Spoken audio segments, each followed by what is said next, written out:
Let's say you have a geometric sequence with first term a and common ratio r.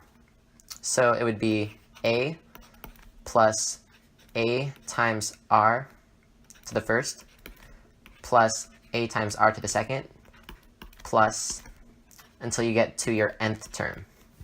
So let's say you want to find the sum of those terms from a to the nth term, from the first term to the nth term. So sum is equal to all this. Now, to derive the formula for finding the sum of a geometric sequence, I'm going to manipulate this equation a little bit. So let's just multiply by r to both sides. So s times r equals ar plus ar squared plus ar cubed plus all the way to, now in the previous one, in the original sequence, my last term was ar to the n. So if I multiply ar to the n by r, it's going to be ar to the n plus 1. That's going to be my last term. Okay, so now I'm going to subtract this equation right here from this equation right here. So s minus sr is equal to, so all this minus all this. So if I subtract all this, then the ar to the first and ar is going to cancel out.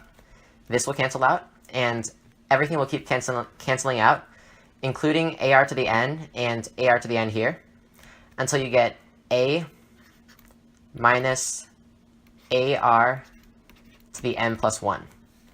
Because the term before this term here, the term would be plus ar to the n. And then you get to that term. So then ar to the n minus ar to the n, it would cancel out. So s minus sr is equal to a minus ar to the n plus 1. Now let's factor out a s from both sides. So s times 1 minus r, s times 1 minus r is equal to a, I'm going to factor out an a from both sides, a times 1 minus r to the n plus 1. And finally, so s right here, this s is the sum of our geometric sequence. So let's isolate s by dividing by 1 minus r to both sides. So we get s is equal to a times 1 minus r to the n plus 1 over 1 minus r. So we've just derived the formula for the sum of a finite or infinite geometric sequence. I'll explain how you can use this formula to get to the infinite formula in a little bit. So first of all, let's think about what everything is. So this s here, of course, is the sum of the geometric series. This r over here is the common ratio. It's what we multiply by each time, term after term.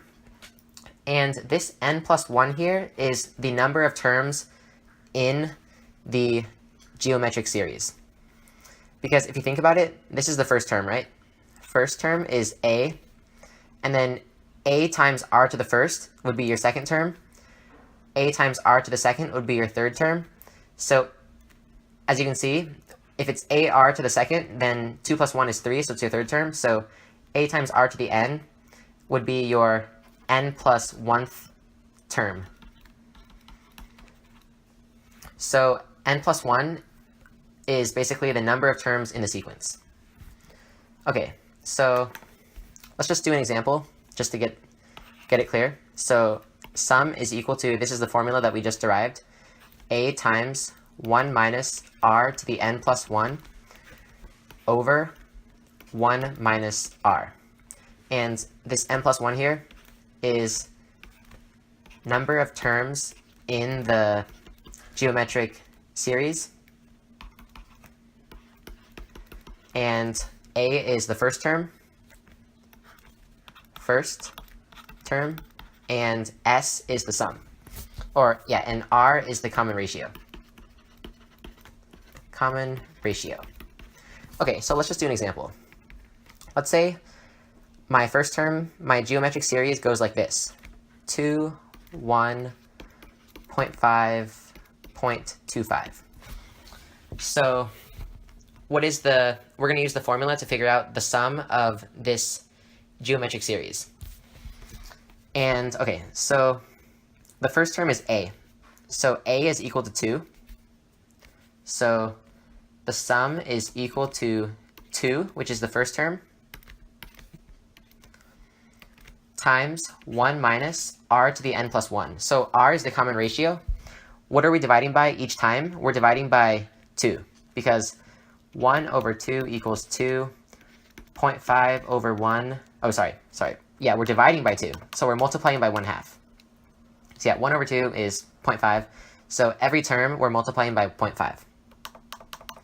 So the common ratio is 0.5. So 1 minus 0.5 to the n plus 1. N plus 1 is the number of terms in the series. So we have 1, 2, 3, 4 terms. And then all that's divided by 1 minus r, which is the common ratio. Common ratio is 0.5, because that's what we're multiplying by each time. So if you evaluate this on your calculator, you'll get the sum of this finite geometric series right here. And of course, I only did it up to 4 terms, but if you wanted to find the sum of the first 20 terms, you would just replace this 4 here, the number of terms, replace it with a 20, and that would be, and then you would calculate that, and that would be the answer. Okay, so now let's see how we can use this to figure out the sum of an infinite geometric series. So as we saw before, the formula for a finite geometric series is the sum is equal to a times 1 minus r to the n plus 1 over 1 minus r. So in order for these formulas to work, r has to be absolute value of r, the common ratio, must be less than 1. So basically the common ratio must be, the series must be decreasing. The common ratio must be less than 1. So let's just say we're trying to find the sum of an infinite number of terms. So in that case, n plus 1, the number of terms is basically infinity, an infinite number of terms. So in that case, we would have the sum is equal to a times 1 minus the common ratio, which is a number less than 1. So let's just say the common ratio is 0.5, a number less than 1. 0.5 to the power of infinity over 1 minus 0.5. Now, notice that, so when you have 0.5 to the power of infinity, let's just do, okay, so 1/2 times 1/2, that is equal to 1/4. 1/2 times 1/2 times 1/2, that's equal to 1 to the 8th, 1 over 8. So if you keep doing 1/2 times itself, you'll get 1 over a very, very, very big number. Because you get 1 over 8, then 1 over 16, then 1 over 32, and it just keeps going on. So 1 over a really, really, really big number is basically 0. If I have 1 and I divide it by like a gazillion, then that's basically 0. So eventually, this right here, this term will become 0. So the actual sum would be, the sum of an infinite number of terms for a geometric series would be a over 1 minus r. So a over 1 minus r. And we'll do an example just to make things concrete.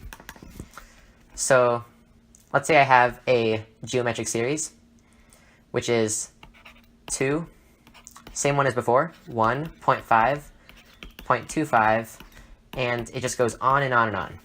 So if I want to find the sum of this, recall that the formula for the sum of an infinite geometric series, as we just figured out, is a over 1 minus r. So in this case, it's pretty simple. You just plug in the numbers. So the sum would be, a is 2, so it'd be 2 over 1 minus the common ratio. What are you multiplying by each time? You're multiplying by 0.5, so 1 minus 0.5. So the sum of this infinite geometric series would be 2 over 0.5, which is equal to 4.